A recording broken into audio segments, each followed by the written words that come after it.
I'm Raheem Islam. I'm the convener of the Philadelphia Community Leaders, and this is a message to the black community. Peace to you, my beautiful black family. I want to let you know, I, along with 60 or 70 other people, have been working very hard to achieve the movement we call the Philadelphia Community Leaders. We've been working in the trenches, trying to build the foundation that we pray will be able to carry the weight of such a heavy load and the heavy responsibility of doing the business of the black community. Foundation work is not pretty and or exciting work, and not too many people want to even do it. However, this work must be done if we're going to move past the rhetoric that we all talk about wanting a different outcome for our community, but not having a delivery mechanism and the infrastructure to achieve it. Over the past few months, I've attended a ton of meetings trying to get feedback and guidance from the many strong black leaders that have invested in Pcol, its mission and its purpose, which is to save the black community in Philadelphia. Much of the feedback we've received revolves around either moving too fast, too soon, or just the opposite. We're moving too slowly. We're not moving fast enough. I'm not sure what the right speed is, because as we dive deeper and deeper into the problems we face, they're so extreme and pronounced. They will require more attention than we originally thought.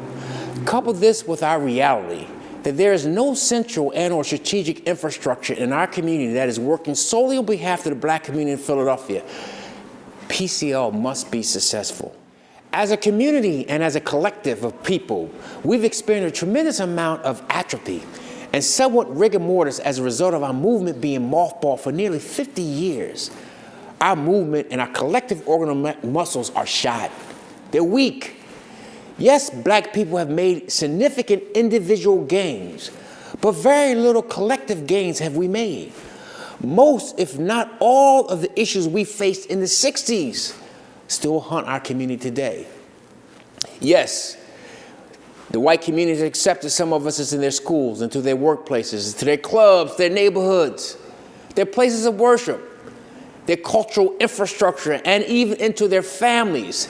However, this is not true for most of the black people. The majority of black people in Philadelphia are either poor or working poor, living in poverty or near poverty. The last major gain we've made as a group, as a collective, was achieved during the 1960s with the passage of the historic civil rights and voting rights legislation. That these gains had the capacity to impact all black people because they were stepping stones to address the massive economic disparities originally created with the American institution of slavery. Because of our short-sightedness and our inexperience as a people, we slowly dismantled our movement. The war on poverty, affirmative action, set-asides, public housing, and other public policy emerged. While not perfect, they were all aligned in our favor. In hindsight, we dropped the ball and we let America off the hook. Imagine if we were able to achieve and match the gains of the 60s every decade, and we maintained the intent and the fidelity of the 60s legislation, we would be moving further along. And instead, every one of those gains have been undermined and weakened, and today they are nearly non-existent. Take, for example, when we use the term minority, we originally coined it, it was referring directly to black people. Today, minority means everything but white men. In fact, the mere idea of reparations has been removed from the public discourse. Repairing what was done to us as a people has been removed, and that concept is not even possible to have today. With nearly 400 years of chattel slavery and the residue of the more than torturous experience of black people in this country, psychological, the social, and economic, the legacy of slavery lives on. The Philadelphia Community Leaders is restarting our movement, and given the state of affairs of our community, we really need strategic leadership now. This is a tall order because the black community suffers from an extreme high level of hopelessness. There's a general belief that nothing can be done. And this belief manifests itself in so many ways, especially by those who are supposed to be leading our community. If our leaders don't have hope, what do you think the average person has? How can we ever achieve what we need to achieve if our leadership doesn't even believe that we can change these outcomes?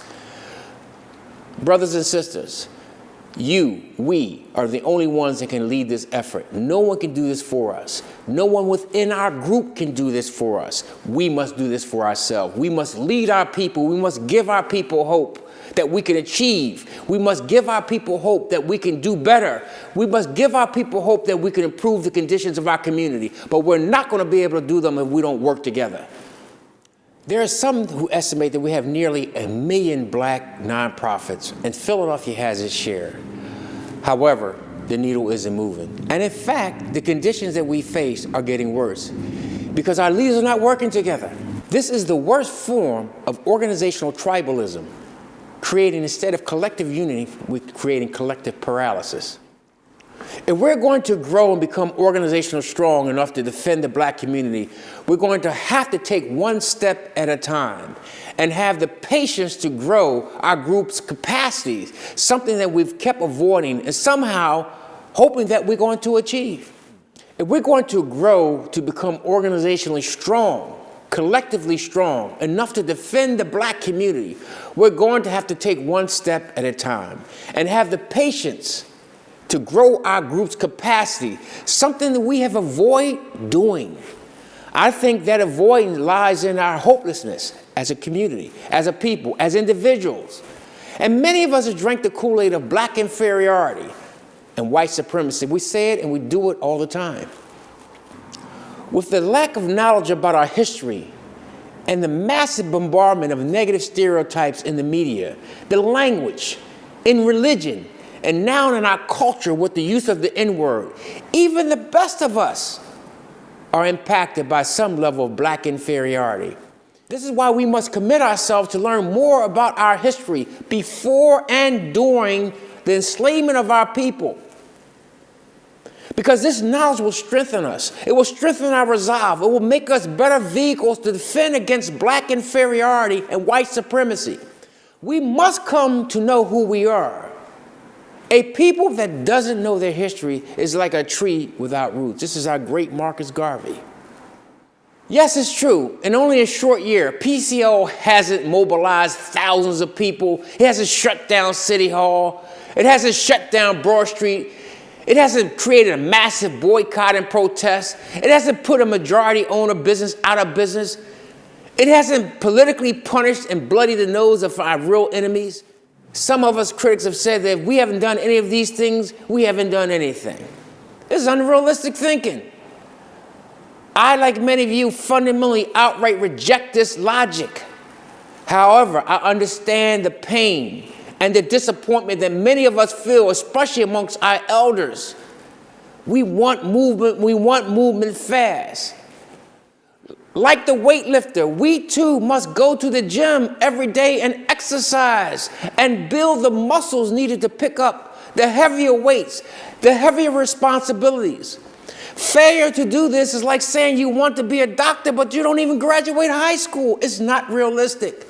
And as a group, as a community, as an organization, we too have to earn it. Pcol has been working hard to build the foundation of this movement.